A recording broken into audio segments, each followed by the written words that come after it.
आप देख रहे हैं अनहोनी। तो चलिए बढ़ते हैं आज की इस कहानी की ओर। मौसम देखकर लगता है कि अभी बारिश होने वाली है। सभी दरवाजे खिड़कियां बंद रखनी पड़ेगी। ऐसा सोचते हुए विहान खिड़की की ओर मुड़ा ही था कि अचानक उसका मोबाइल बजा। विहान ने सोफे पर रखा अपना मोबाइल उठा लिया और स्क्रीन पर जो नंबर देखा तो उसे हैरत होने लगी। वो कुछ देर शॉक होकर मोबाइल हाथ में पकड़े उसे देखता रहा। फिर मोबाइल के वाइब्रेट होने पर वो सोच से बाहर आया और उसने कॉल उठा लिया। क्या तुम घर पर हो विहान? सामने से आवाज आई। हाँ, विहान ने शौक की हालत में जवाब दिया। मैं आ रहा हूं तुमसे मिलने, सामने से कहा गया और फिर कॉल कट हो गया। विहान मना नहीं कर पाया और कॉल के कटने पर अपने भूतकाल में खो गया। 5 साल पहले विहान और सुधीर दोनों जिगरी यार थे जब तक उनकी मुलाकात निशी से नहीं हुई थी। निशी उनके कॉलेज की दोस्त थी और काफ़ी खूबसूरत भी थी। पहली नज़र में ही विहान उसे दिल दे बैठा था, लेकिन ये बात जानते हुए भी सुधीर ने निशी को प्रपोज किया और उससे शादी कर ली। उसके बाद से विहान उन दोनों की ज़िंदगी से हमेशा के लिए दूर चला गया। पिछले 5 सालों से उसने कभी भी निशी और सुधीर की ज़िंदगी में दखल नहीं दी और ना ही कोई ताल्लुक़ रखा था। सुधीर ने भी कभी विहान की कोई खबर नहीं ली और ना ही कभी उसे फ़ोन किया था। आज अचानक अपने मोबाइल पर सुधीर का नंबर देखकर विहान का मन भर आया और पिछली सारी बातें उसकी आंखों के सामने दौड़ने लगी। विहान अपनी सोच से तब बाहर आया जब उसे बेल की आवाज़ सुनाई दी। विहान ने जाकर दरवाज़ा खोल दिया। सुधीर दरवाजे के बाहर खड़ा था, पूरी तरह से भींगा हुआ था। विहान ने उसे घर के अंदर आने को कहा और उसके हाथ में तौलिया थमा दिया। अब उसका ध्यान घर के खिड़कियों की ओर चला गया। घर की सभी खिड़कियां जोर जोर से आवाज़ करते हुए हिल रही थी। विहान पास की खिड़की के पास गया और उसने बाहर झांक कर देखा तो बादल गरज रहे थे, बिजली कड़क रहे थे। बारिश कब की शुरू हो चुकी थी और अब तक उसे इस बात की कोई खबर तक नहीं थी। उसने सभी खिड़कियां बंद की और दरवाज़ा भी अंदर से बंद कर लिया। उसके बाद विहान सुधीर के पास बैठ गया। तब तक सुधीर ने अपना भीगा हुआ शरीर तौलिए से साफ कर लिया था। 5 सालों बाद मिले थे दोनों। इतने सालों में काफ़ी कुछ बदल गया था। नॉन स्टॉप बात करने वाला सुधीर और साथ ही विहान, उन दोनों के पास ही बोलने के लिए शब्द नहीं थे। इतने सालों बाद आज पहली बार वो आमने सामने आए थे और फिर भी चुप थे। फिर विहान ने ही पहल की और पूछा, तुम यहाँ कुछ काम है क्या? हाँ, दरअसल काम तो है, मगर कैसे कहूँ समझ नहीं आ रहा। सुधीर ने विहान से नज़रें चुराते हुए बात की। तुम मेरे घर आए हो, तुम्हें निराश नहीं करूँगा। मुझसे जितना बन पड़ेगा उतनी कोशिश करूँगा। कहो, क्या काम था? विहान ने पिछली बातों को नज़रअंदाज करके सुधीर से कहा, मुझे पता है कि मैंने तुम्हारे साथ गलत किया है, मुझे इस बात का पछतावा भी है, मगर प्लीज़ मेरी मदद कर दो। मेरे साथ इंदौर चलो, बाकी बातें मैं रास्ते में समझाता हूँ। सुधीर ने हाथ जोड़कर माफ़ी मांगते हुए कहा।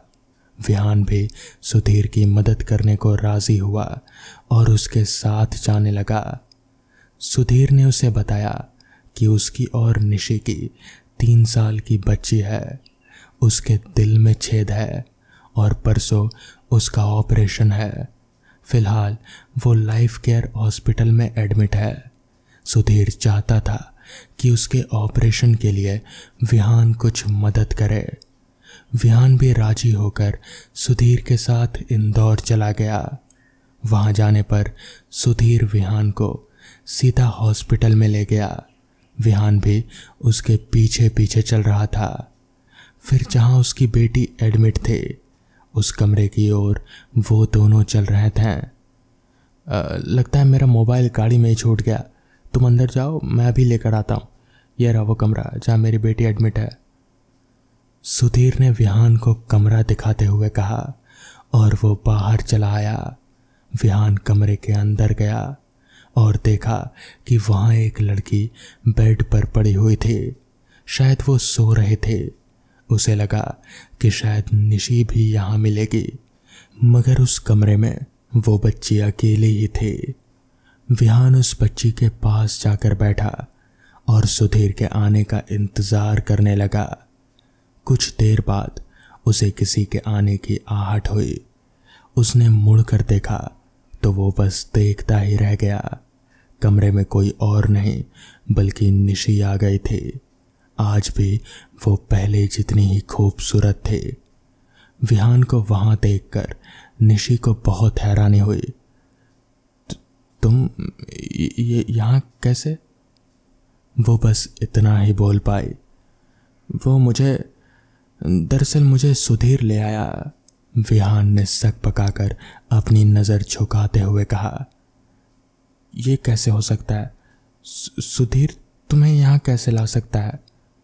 विहान की बात सुनकर निशी ने बड़े ही आश्चर्य से कहा, मैं सच कह रहा हूँ, सुधीर ही मुझे यहाँ ले आया। तुम चाहो तो उससे पूछ सकती हो, वो अभी आता ही होगा। इस बार विहान ने निशी की आंख में आंख मिलाते हुए कहा, ये कैसे हो सकता है? ये नहीं हो सकता। सुधीर तुम्हें यहाँ कैसे ला सकता है? निशी ने विहान की तरफ देखकर एक बार फिर आश्चर्य किया। क्यों? ऐसा क्यों नहीं हो सकता? क्योंकि सुधीर अब इस दुनिया में है ही नहीं। 2 महीने पहले ही उनकी मौत हो चुकी है। वो मर चुका है। रोते हुए निशी कहने लगी और फिर घुटनों पर बैठ गई। निशी की बात सुनकर विहान के रोंगटे खड़े हो गए। उसने गाड़ी के पास सुधीर को ढूंढने की कोशिश की, मगर सुधीर वहां नहीं था। उसके बाद उसने अपने मोबाइल में रिसीव्ड कॉल लिस्ट चेक की ताकि वो निशी की बात उससे करा सके, मगर उसमें भी उसे सुधीर का कहीं कोई नंबर नहीं मिला। सुधीर 2 महीने पहले ही मर चुका था, तो फिर वो कौन था जो विहान को यहाँ ले आया था? तो दोस्तों, ये थी आज की पहली कहानी। तो चलिए बढ़ते हैं आज की दूसरी कहानी की ओर। सोहम एक बहुत अच्छा स्विमर था। उसने नेशनल लेवल पर तैरने में गोल्ड मेडल भी जीता था। एक बार सोहम अपने दोस्तों के साथ घूमने गया हुआ था। वहाँ उन लोगों के पास के तालाब में तैरने का प्लान बन गया। सबने तैरने की तैयारी की और शाम के करीबन 5 बजे वो तालाब के पास जाने लगे। कहाँ जा रहे हो बच्चों? उन्हें तालाब की तरफ जाता देख वहाँ के सरपंच ने उन्हें टोकते हुए कहा, पास के तालाब में तैरने जा रहे हैं हम। सोहन ने तुरंत जवाब दे दिया।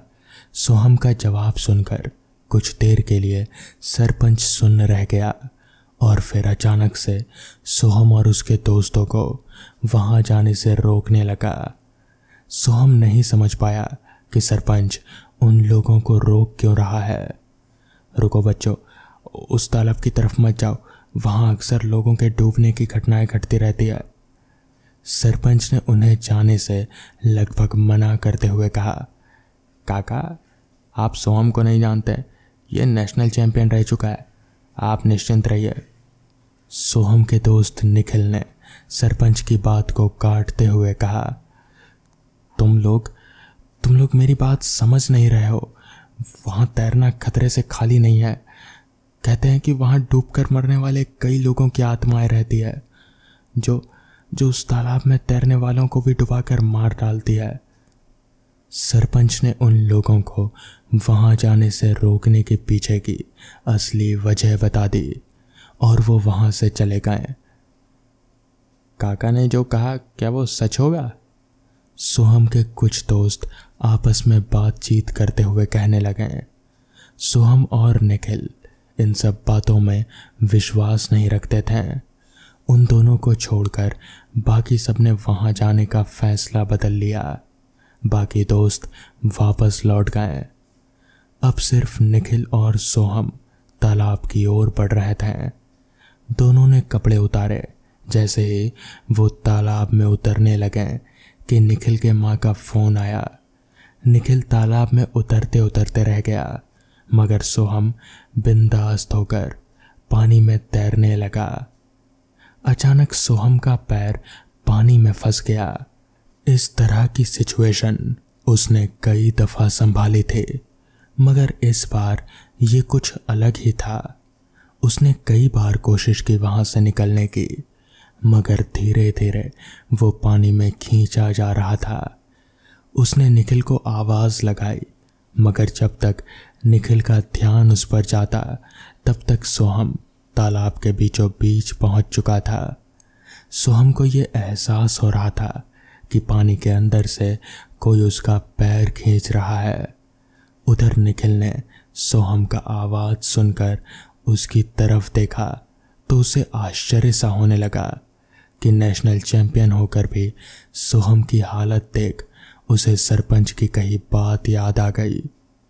निखिल सोहम के लिए पानी में कूदकर उसे बचाना चाहता था, मगर वो जब पानी में उतरने लगा तो उसे अचानक एक बहुत जोर का झटका लगा और वो तालाब की उल्टी दिशा में जाकर गिरा। वो झटका इतना ज्यादा था कि निखिल उठ भी नहीं पाया। सोहम ने एक बार पूरी ताकत लगाकर अपना फंसा हुआ पैर बाहर निकाला और वो किनारे की ओर आने लगा। जैसे ही वो किनारे के करीब पहुंचा तो एक बार फिर उसे लगा कि फिर से उसका पैर किसी ने पकड़ रखा है और वो उसे पानी में खींच रहा है। उसी हालत में सोहम की नज़र अपने पैरों की तरफ गई और उसे जोर का धक्का लगा। उसे वहां पर कुछ हाथ नजर आए, एक नहीं, दो नहीं, बल्कि कई सारे हाथ। उन्हें देखकर घबराया हुआ सोहम बचाओ बचाओ चिल्लाने लगा, मगर उसका कोई फायदा नहीं हुआ।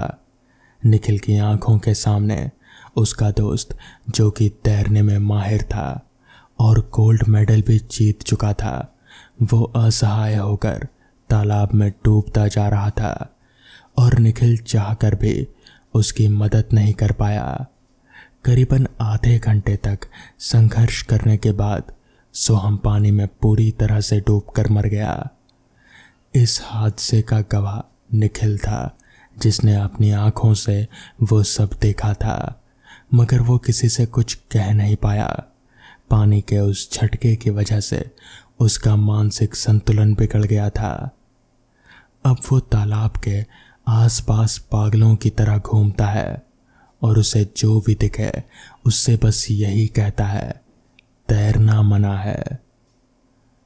तो दोस्तों, ये थी आज की दूसरी कहानी। तो चलिए बढ़ते हैं आज की आखिरी कहानी की ओर। ये कहानी मुझे मेरे मामा जी ने बताई थी। मामा जी के मुताबिक आज से करीब 20 साल पहले वो गांव के बाहर एक फैक्ट्री में काम किया करते थे। वो फैक्ट्री मामा जी के घर से दूर थी, तो आने जाने के लिए वो अपनी साइकिल का इस्तेमाल किया करते थे। इस बीच यानी कि आने जाने में उन्हें करीब 1 आध घंटे का समय आराम से लग जाता था और साइकिल चलाकर आने जाने में काफ़ी मेहनत भी खर्च होती थी। खैर, उन दिनों बरसात का मौसम चल रहा था। रात के करीब 8 बजे फैक्ट्री से मामा जी की छुट्टी हुई। उन्होंने अपना साइकिल उठाया और घर की तरफ चलना शुरू कर दिया। आज अमावस की रात थी और काले बादल भी छाए हुए थे किसी भी पल बारिश आ सकती थी। रास्ते पर दूर दूर तक हमेशा की तरह मामा जी के अलावा और कोई नजर नहीं आ रहा था, क्योंकि उस जमाने में रात के 8 बजना यानी कि 10 बजने जैसा होता था। खैर, मामा जी साइकिल लेकर उस सुनसान रास्ते पर आगे बढ़े जा रहे थे। रास्ते के दोनों तरफ यानी कि एक तरफ जंगल और दूसरी तरफ सिर्फ खेत ही खेत था। दूर दूर तक सिर्फ खेत और कुछ भी नहीं, ना कोई घर और ना ही कोई दुकान। खैर, मामा जी अपने एक हाथ में टॉर्च की लाइट पकड़े हुए थे, क्योंकि तब तक गांव में बिजली नहीं पहुंची थी।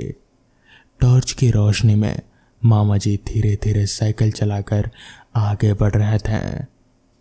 वो भी साइकिल चलाकर आगे बढ़ ही रहे थे कि तभी उनके हाथों पर कुछ बूंदाबांदी बारिश की बूंदें टपकने लगी। वो समझ गए कि बारिश आ गई है। वो जल्दी जल्दी से साइकिल चलाकर आगे बढ़ने लगे, मगर वो बारिश से तेज नहीं थे। बारिश कुछ ही पल में बहुत ही तेज हो गई। ना चाहते हुए भी मामा जी को वहीं पास ही में एक घने पेड़ के नीचे छुपना पड़ा, ताकि वो बारिश से बच सकें। मामा जी वहां खड़े खड़े बारिश के रुकने का इंतजार करने लगे, मगर बारिश थी जो वो और तेज पर तेज होती जा रही थी और थमने का नाम ही नहीं ले रहे थे। मामा जी वहां खड़े खड़े बारिश के रुकने का इंतजार कर ही रहे थे कि तभी अचानक उन्हें ऐसा महसूस हुआ कि जैसे किसी ने उनके कंधे पर पीछे से हाथ रखा हो। मामा जी तुरंत पीछे घूमे, मगर वहां उस घने जंगल में वहां उनके अलावा और कोई नहीं था। उन्हें लगा कि शायद ये उनके मन का वहम है, इसलिए वो वापस से अपनी साइकिल की तरफ यानी कि सामने की ओर देखने लगे। वो अभी सामने की ओर देख ही रहे थे कि तभी दोबारा इस बार उन्हें ऐसा महसूस हुआ जैसे पीछे से किसी ने उनकी गर्दन को पकड़ा हो।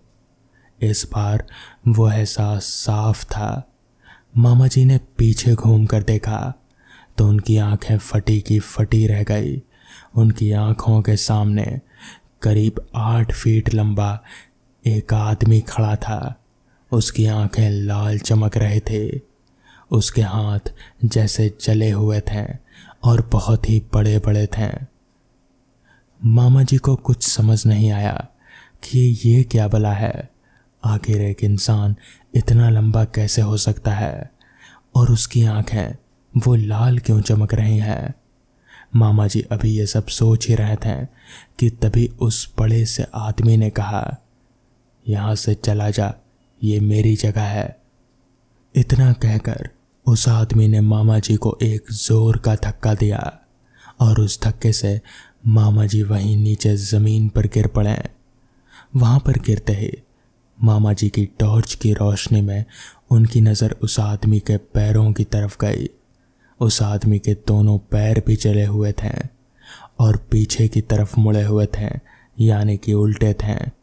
मामा जी समझ गए कि उनका यहाँ रुकना मतलब कि अपनी मौत को दावत देना। उन्होंने उस बारिश में ही अपनी साइकिल उठाई और भागते हुए भीगते भीगते जैसे तैसे अपने घर पहुंच गए। तो दोस्तों, ये थी आज की कहानियाँ। अगर आपको ये कहानियाँ पसंद आई हो तो वीडियो को लाइक और चैनल को सब्सक्राइब करना ना भूलें। तो मैं आपका दोस्त आर्यन जल्द ही मिलूँगा आपसे ऐसी ही नई कहानियों के साथ।